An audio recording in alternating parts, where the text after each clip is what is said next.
The Forbidden Sector. The massive space station Omega-7 floated in the neutral zone between three major galactic powers.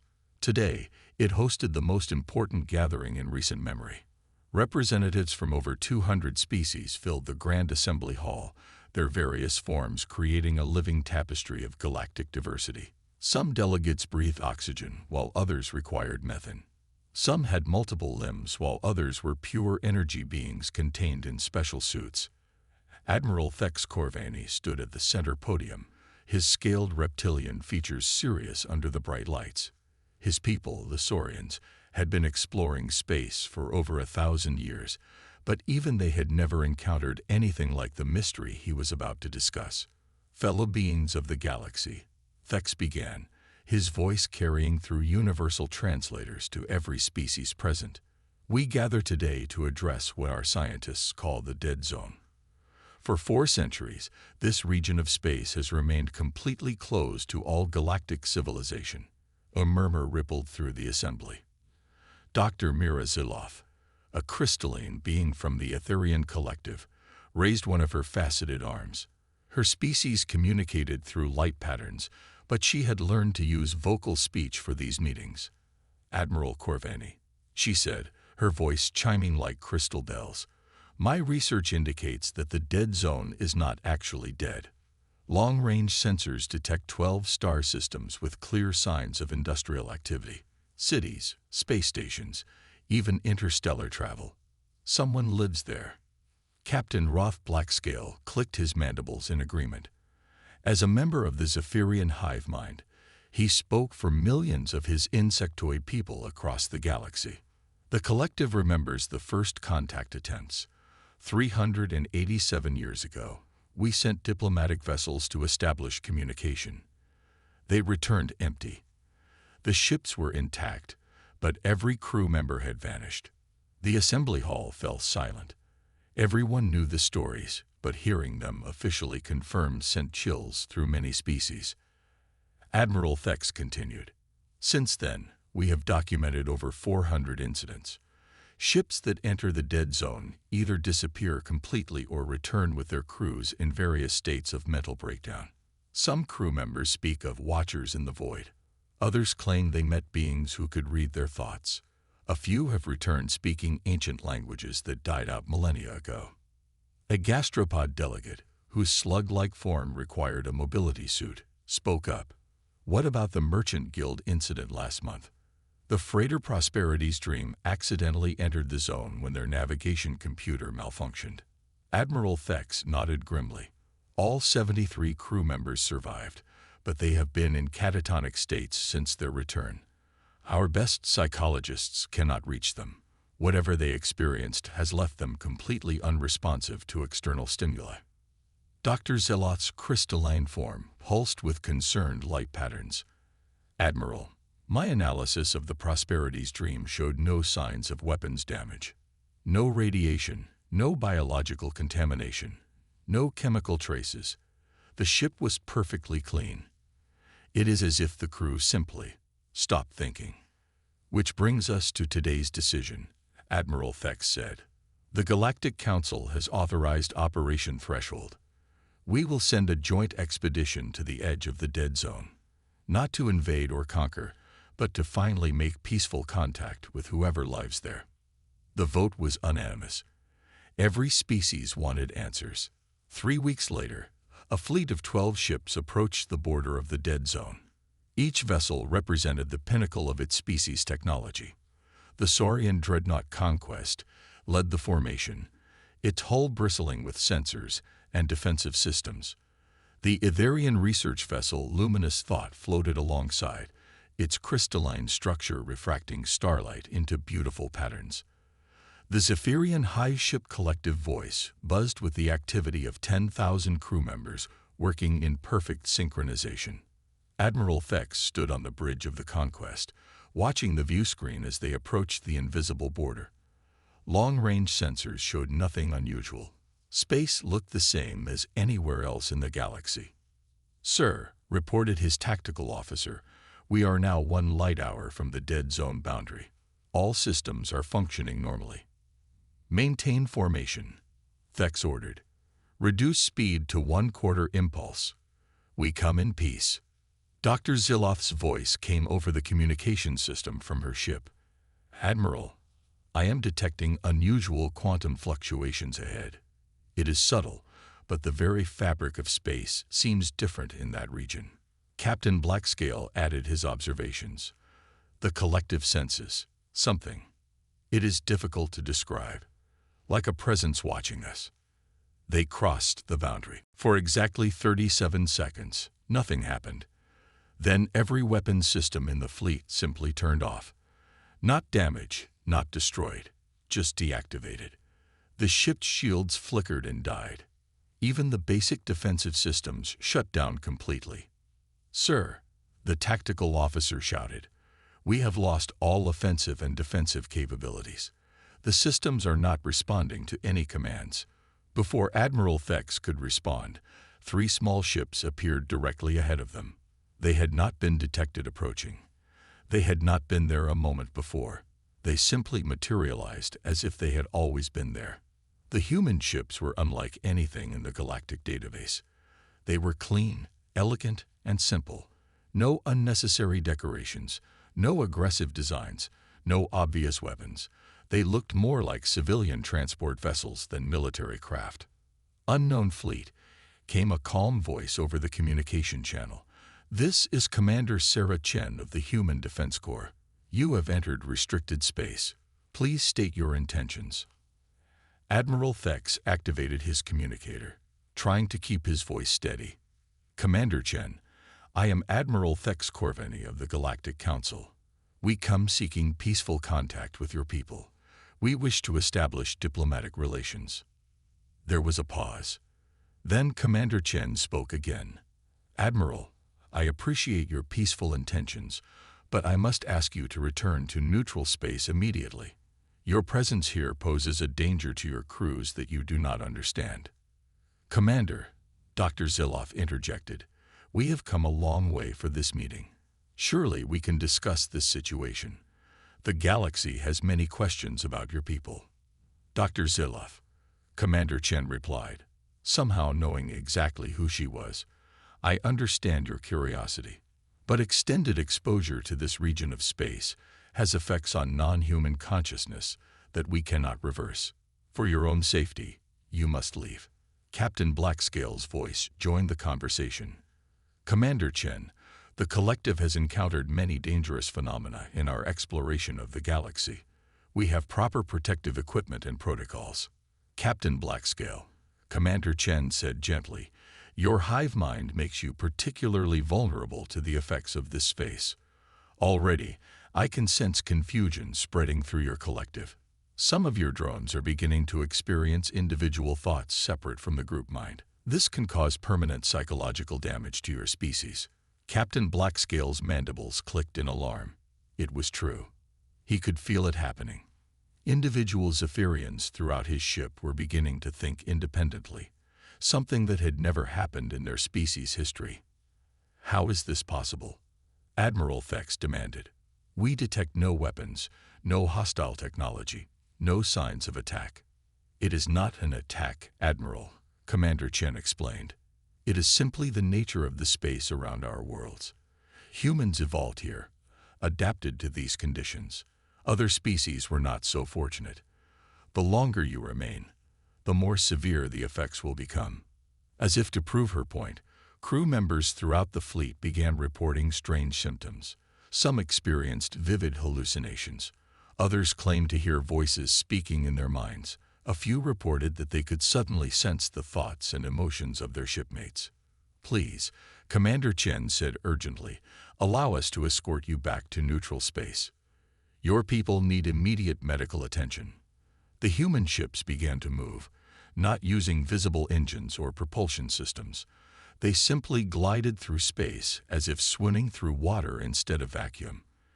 As they moved, the alien fleet found their ships being gently pushed away from the dead zone by some invisible force. Admiral Thex wanted to resist, but his crew was becoming increasingly affected by whatever phenomenon surrounded human space. Commander Chen, he called out, Will your people ever be willing to meet with us under safer conditions? Perhaps someday, Admiral, she replied. When we find a way to protect other species from the effects of our space, we will make contact. Until then, we must remain isolated for everyone's safety. As the alien fleet crossed back into neutral space, their weapons and shields came back online. The strange symptoms affecting their crews began to fade, but the questions remained. Dr. Ziloth's voice came over the communication system, thoughtful and puzzled. Admiral, did you notice that Commander Chen knew our names, our species, even our individual psychological profiles? How could humans have such detailed knowledge of galactic civilization if they remain isolated? Admiral Thex stared at the view screen, watching the 3 human ships disappear as suddenly as they had appeared. I do not know, Doctor, but I intend to find out. The truth revealed. The failed diplomatic mission left the galactic community more curious than ever. In the weeks following the expedition, secret meetings took place in hidden locations throughout the galaxy. Military leaders, scientists, and intelligence operatives gathered to discuss what they had learned and what they planned to do next. On the dark side of a moon orbiting a gas giant, 3 figures met in a shielded bunker. General Crix Thornscale, a veteran Saurian intelligence officer, sat across from Probe Entity 7, a shape-shifting being from the Adaptive Collective. Between them floated Dr. Nexus Void Whisper, an energy being from the Spectral Consortium. The diplomatic approach failed, General Thornscale said, his scared face grim in the dim light. But we learned something important. The humans are not hostile. They are hiding something. Probe Entity 7 shifted its form, taking on the appearance of a human female to better communicate with its allies. My species has developed new stealth technology, quantum phase cloaking that renders our agents completely undetectable. We can infiltrate human space and finally learn their secrets. Dr. Void Whisper's energy form pulsed with agreement. The Spectral Consortium has been monitoring dimensional frequencies in human space for decades. There are anomalies that suggest their technology operates on principles we do not understand. Within 48 hours, a small stealth ship crossed into human space. The vessel used technology that phased it slightly out of normal spacetime, making it invisible to all known detection methods. On board were 3 operatives: Agent Whisper, a shapeshifter from the Adaptive Collective; Scanner Unit Delta, a robotic probe from the Synthetic Alliance; and Dr. Vex Mindrader, a psychic investigator from the Telepathic Union. They approached a human colony world designated as New Haven in the galactic databases. The planet appeared normal from space, with blue oceans, green continents, and white clouds. Cities dotted the surface, connected by transportation networks that looked typical of any advanced civilization. Beginning surveillance, Scanner Unit Delta reported. Population approximately 1 million humans. No orbital defenses detected. No military installations visible. They landed in a forest outside the largest city and activated their personal cloaking devices. The 3 operatives became completely invisible to all known forms of detection. They had used this technology to infiltrate dozens of species without ever being discovered. The city of New Haven looked peaceful and ordinary. Humans went about their daily lives, working, shopping, playing with their children. But as the operatives watched more closely, they began to notice things that defied explanation. A construction worker named Marcus Rivero was building a house, but he was not using traditional tools or machinery. He looked at heavy steel beams, and they lifted themselves into the air, positioning themselves exactly where they needed to be. He gestured at a pile of bricks, and they arranged themselves into perfect walls without mortar or human hands touching them. "Are you recording this?" Agent Whisper asked her companions. "Yes," Scanner Unit Delta replied, "but my instruments show nothing unusual. According to my sensors, the construction worker is standing in an empty lot doing nothing." In the city center, a teacher named Elena Vasquez was working with a group of children in a schoolyard. The children were playing a game that involved making flowers bloom instantaneously. They would touch a seed, and it would immediately sprout, grow, and produce beautiful blossoms. The children laughed with delight as they created a garden of impossible beauty in minutes.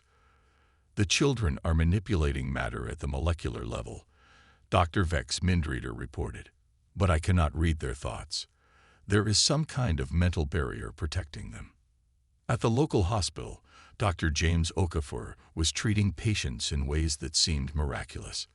He would place his hands on a person with a broken bone, and the fracture would heal completely in seconds. He would look at someone with a severe illness, and their symptoms would simply disappear. "This is impossible," Agent Whisper muttered. "No species in the galaxy can heal others with touch alone." As they continued their surveillance, the operatives noticed that every human they observed possessed some form of extraordinary ability. Some could communicate with animals. Others could predict future events. A few seemed to exist in multiple places simultaneously. But the most disturbing discovery came when they tried to get closer to the humans. An elderly man named Professor William Chen was sitting on a park bench, reading a book. He appeared to be alone and unaware of their presence. "Hello there," Professor Chen said suddenly, looking directly at their invisible forms. "I know you are watching us. Would you like to sit down and talk?" The three operatives froze in terror. Their cloaking technology was perfect. No known sensors could detect them. Yet this old human man was staring right at them. "Please do not be afraid," Professor Chen said gently. "I am not going to hurt you, but your presence is causing distress to the local wildlife. The birds and squirrels can sense your confusion and fear." Agent Whisper slowly deactivated her cloaking device, appearing visible. "How can you see us?" "The same way you can see me," Professor Chen replied with a kind smile. "Human consciousness evolved to perceive reality at levels that your instruments cannot measure. We sense the life force, the emotional energy, the dimensional presence of all living beings." More humans began to gather around the park bench. They were not running or acting alarmed. They simply came over as if meeting invisible aliens was a normal part of their day. "Welcome to New Haven," said Dr. Sarah Martinez, a middle-aged woman in a medical coat. "I apologize for the informal reception. We do not often have visitors." "How long have you known we were here?" Scanner Unit Delta asked. "Since you entered our solar system," replied Captain Michael Torres, a man in a simple uniform. "We have been monitoring your approach and your activities. We know you come from 3 different species, representing intelligence agencies from the Galactic Council." Dr. Vex Mindreader stepped forward. "What are you?" "Your abilities suggest evolution beyond anything we have encountered in the galaxy." Professor Chen gestured for them to sit on the bench. "We are what we have always been, human beings, but our species evolved on a world with unique properties. Earth sits at the convergence of multiple dimensional streams. Over millions of years, this exposure enhanced human consciousness in ways that your scientists would find difficult to accept." "What kind of enhancements?" Agent Whisper asked. "We can perceive and interact with multiple dimensions simultaneously," Dr. Martinez explained. "What you call telepathy, we call normal communication. What you call psychokinesis, we call natural interaction with matter. What you call precognition, we call awareness of probability streams." "But why do you hide from the galaxy?" Scanner Unit Delta asked. "Your abilities could benefit countless species." Captain Torres's expression became serious. "Because exposure to our dimensional environment has devastating effects on non-human consciousness. Your brains are not adapted to process multidimensional input. Extended contact with us, or our space, causes madness, memory loss, and complete psychological breakdown. That is why we have isolated ourselves," Professor Chen added. "We discovered this truth centuries ago, when we first encountered alien visitors. Every species that tried to establish contact with us suffered severe mental damage. We realized that the only way to protect other life forms was to quarantine ourselves." Agent Whisper felt a chill of understanding. The ships that return empty. The crews that disappear or go insane. You are not attacking them. You are trying to save them. We remove crews from their ships before the dimensional effects become permanent, Dr. Martinez confirmed. We treat them as best we can, and then place them in medical stasis. But even our best efforts cannot completely reverse the damage. What happens to them? Dr. Vex Mindreader asked. They are cared for in special facilities, Captain Torres replied. Some recover partially. Others remain in a peaceful, dreamlike state. We have been searching for a way to safely return them to their own people, but the dimensional changes to their consciousness make it impossible. The three operatives sat in stunned silence. The greatest mystery in galactic history was not about human aggression or advanced weapons. It was about human compassion and the tragic incompatibility between species. But you monitor galactic affairs, Scanner Unit Delta observed. Commander Chen knew details about our species, our names, our psychological profiles. Professor Chen nodded. We watch over the galaxy from a distance. We have prevented 17 major wars in the past century by subtly influencing political decisions. We have guided scientific discoveries that prevented ecological disasters. We have protected developing civilizations from exploitation by more advanced species. You are guardians, Agent Whisper whispered. We are what we must be, Dr. Martinez said. Our enhanced abilities come with responsibilities. We cannot join galactic civilization without destroying it, so we protect it from the shadows. Is there no solution? Dr. Vex Mindreader asked desperately. No way for our species to coexist. We are working on it, Professor Chen said. Our scientists have developed communication protocols that allow limited interaction without direct contact. We can share knowledge, coordinate responses to galactic threats, even establish friendship between species. Captain Torres stood up. In fact, we would like to propose a new arrangement. Humanity will serve as a neutral mediator for galactic conflicts. We will share our medical knowledge to help treat diseases that affect multiple species. We will provide early warning of cosmic threats like supernovas or asteroid impacts. What do you want in return? Agent Whisper asked. Simply understanding, Dr. Martinez replied. We want the galaxy to know that we are not enemies or conquerors. We are protectors. We have sacrificed our own freedom to ensure the safety and prosperity of all sentient life. The three operatives returned to their governments with a story that would change galactic history. Within months, the Galactic Council established the Human Liaison Protocol.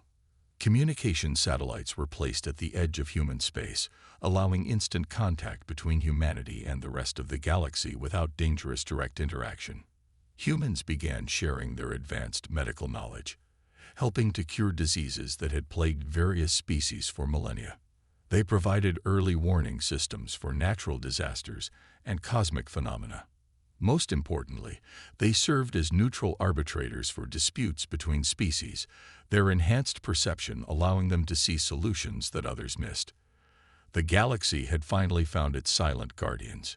Humanity had revealed its greatest secret not through conquest or confrontation, but through compassion and sacrifice. They had chosen isolation not out of fear or hatred, but out of love for all living beings. And in the depths of space, human ships continued their quiet vigil, watching over a galaxy that would never fully understand the price of their protection.